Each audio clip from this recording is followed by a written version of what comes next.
Hello everybody. In this video we will be addressing a question that whether it is possible to qualify your CAB exam in single attempt or not. अब देखो यहाँ पे जितने भी आपके पास parameters हैं एक एग्ज़ाम को क्रैक करने के लिए वो सेम रहने वाले हैं.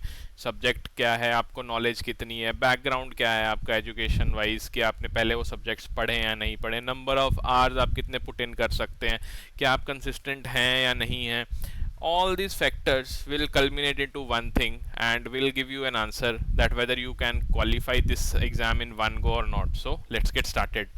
First of all, आपको पता होना चाहिए कि टास्क क्या है आपकी. Now task can be of two types. One is your subject, कि वहाँ पे पूछा क्या जा रहा है किसी भी एग्जाम में, and second is certain parameters which are involve to crack one exam. Subjects की बात अगर हम करें कैब की तो वहाँ पे 5 सब्जेक्ट्स हैं इन टोटल, जिसमें से कि 4 are your compulsory and 1 is your elective subject.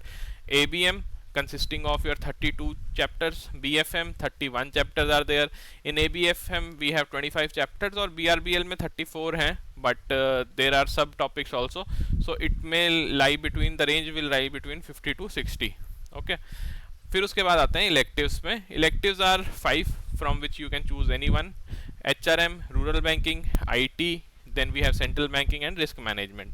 और सारे के सारे जो भी आपके इलेक्टिव हैं वो रेंज करता है, उनका जो बुक है 450 to 700 पेजेस के बीच में उसकी रेंज है. अब यहाँ पे समझने वाली बात ये है कि हमारे पास जो टाइम है that is 2 to 3 months. Fine. अब इसके अलावा जो टाइम बचा है that must be devoted to revision, that goes without saying. So क्या आप 2 to 3 months में सारे के सारे सब्जेक्ट्स पढ़ सकते हैं और उसको रिवाइज कर सकते हैं, and you can reproduce it in the exam? That is the bigger question. Only then you can be certain that yes I can crack the exam. अब ये सारा कुछ करने के लिए आपको कौन से पैरामीटर्स चाहिए अपने डेली रूटीन में, वो हम देख लेते हैं एक बारी. सबसे पहले तो आपके पास टाइम होना चाहिए. If you have time and you can manage it really well, then a big thumbs up from our side, you can crack this exam in single attempt. Next, you must be certain कि आपका जो concepts हैं, जितने भी concepts हैं यहाँ पे, क्या आपने वो पहले पढ़े हुए हैं या फिर आपका कोई ना कोई एजुकेशनल बैकग्राउंड ऐसा रहा है जहाँ पे आपने ऑलरेडी गो थ्रू करा हुआ है इन कॉन्सेप्ट्स को. If it is a yes, then again your chances will be really high. Next, the important parameter which I would say is your consistency. The consistent efforts which you can give to crack any exam will reap you good fruits, and same goes for your CAB exam also, कि क्या आप consistent enough हैं अपनी efforts में, daily routine में आपका जो job है उसके बाद आप time जो है दे पा रहे हैं एक particular exam की preparation में या नहीं. Also one of the very most important, I would say that is the most important point, कि आपका जो सिलेक्टिव रीडिंग का क्राइटेरिया है, डू यू नो कि आपको पढ़ना क्या है. ऐसा नहीं है कि आपके पास टाइम है, आपने मैनेज भी कर लिया, टाइम निकाल लिया दिन के 2 से 3 घंटे, कॉन्सेप्ट्स भी आप पढ़ रहे हैं, जो भी आप कॉन्सेप्ट पढ़ रहे हैं बढ़िया से पढ़ रहे हैं, उसका बैकग्राउंड नॉलेज भी है आपको, plus you are consistent enough, but you don't know कि सिलेक्टिव रीडिंग कहाँ से करनी है, कौन से टॉपिक्स हैं जो मोस्ट इंपॉर्टेंट है. आपने PYQs की एनालिसिस नहीं की, प्लस यू डोंट नो कि आपको कौन सा टॉपिक जो है या कौन सा कंपोनेंट है वो पहले टारगेट करना है. पहले ABM पढ़ा जाए, BFM पढ़ा जाए, BRBL पढ़ा जाए, ABFM पढ़ा जाए, या कोई इलेक्टिव सब्जेक्ट पहले पढ़ा जाए. So all these things you must B clear कि आपको सिलेक्टिव होना है. ठीक है, बिना सिलेक्टिव हुए आप ये नहीं बोल सकते कि 5 सब्जेक्ट अगर है मेरे पास तो मैं पांचों की पांचों बढ़िया से तैयारी करूंगा और एक एग्जाम क्रैक कर दूंगा. No, you must be selective because mind it, these all subjects are technical in nature, more or less technical I would से. कुछ बीच में टॉपिक्स होंगे हर एक कॉम्पोनेंट में जो उतने टेक्निकल नहीं है, but keep this thing in mind कि 40 to 50% portion of any subject which you will be reading here is technical. So आपको करना कैसे है, if you want to do it in single attempt, सबसे पहले आपको रीडिंग जो है वो बढ़िया तरीके से करनी है. अब इसके अंदर जैसा कि मैंने पहले बताया आपको कि कॉन्सेप्चुअल नॉलेज अगर आपको पहले है so that will be a plus, अगर नहीं है तो आपको ग्राउंड जीरो से पढ़ना पड़ेगा. और उससे भी पहले आपको ये पता होना चाहिए कि which all are the important topics. Fine, target those important topics while you are reading.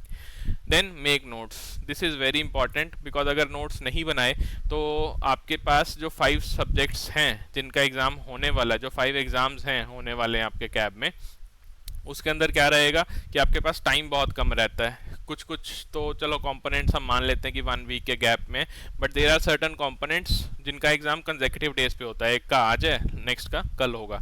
सो उस टाइम पे आपके पास अगर नोट्स नहीं होंगे क्रिस्प फॉर्म में, then you won't be able to revise them. Fine. तो रिवीजन अगर नहीं होगी, then how will you reproduce it in the examination. Okay. So making notes and revising them is really really important. Final stage of learning I would say is mock test. अगर आप practice नहीं कर रहे हैं and you are not giving yourself a chance to adapt to the exam environment before the exam itself, then it will be really hard to adapt in the real exam. Fine. So these are the 4 stages of learning, जिसके अंदर आप अगर तो follow करते हैं इन चारों को, then your chances will be high and you can crack it in single attempt. Many students have already done, so you can also do it.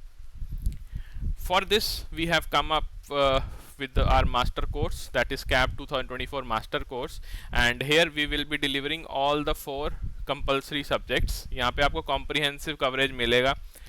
We will be giving you live classes that will be commencing from your November, plus 400 plus concept classes in recorded version are already provided, and for practicing you will have chapter wise tests as well as full length mock tests. तो अगर आप अपनी learning को enhance करना चाहते हैं and you want to quickly cover the syllabus which is there in CAB exam, I would highly recommend to go through the components which we have provided and do enroll if you find it useful.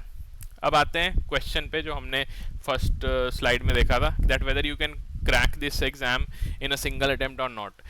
See, if you are not consistent enough in your efforts and you do not have time for this and there is no background with you, okay, कोई background भी नहीं है आपको इन subjects का, then it will be really hard for you. On the other hand, the answer would be a big yes if you are consistent enough in your efforts, you know which topics should you target, and you also are willing to give number of hours which will range from 2 to 4 hours per day, then yes, you can easily crack this exam in a single attempt. So thank you everybody, this was it from my side. If you like the content which we provide on our YouTube channel, then do subscribe our channel, that is EduTap JIIB CIIB. For any other information you can drop a mail to us at hello@edutap.co.in, and this is our number if you want to contact us telephonically. Keep revising.